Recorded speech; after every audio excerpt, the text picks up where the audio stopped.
Jadi begini, dari 18 kabupaten kota yang terdampak musibah, itu 17 kabupaten, itu pemerintahannya masih aktif, masih bisa mengendalikan, memberikan bantuan, mengendalikan operasional.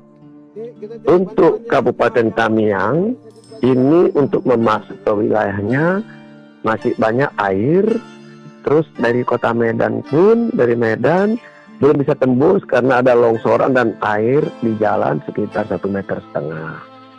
Kami berhasil tembus kemarin dengan mendorong beberapa mobil karena sepanjang jalan mobil bergelimpangan, di pom bensin semua mobil bergelimpangan, sudah terendam air, sehingga kita saat masuk kota Tamiang itu pemerintahannya tidak bisa bergerak karena kantor tenggelam, Polres tenggelam, terus pemerintahan yang lainnya juga tenggelam, sehingga praktis tidak dapat digunakan kendaraan maupun alat komunikasi dan kinerja.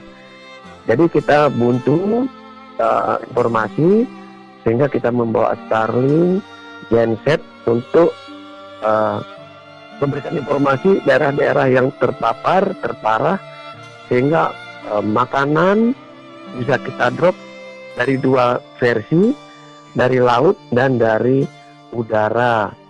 Makanan sudah kita drop di beberapa kali lewat udara dan 3 kali lewat kapal laut yang bersandar di Sarahaji dan TPI-nya di bagian utaranya, gitu ya.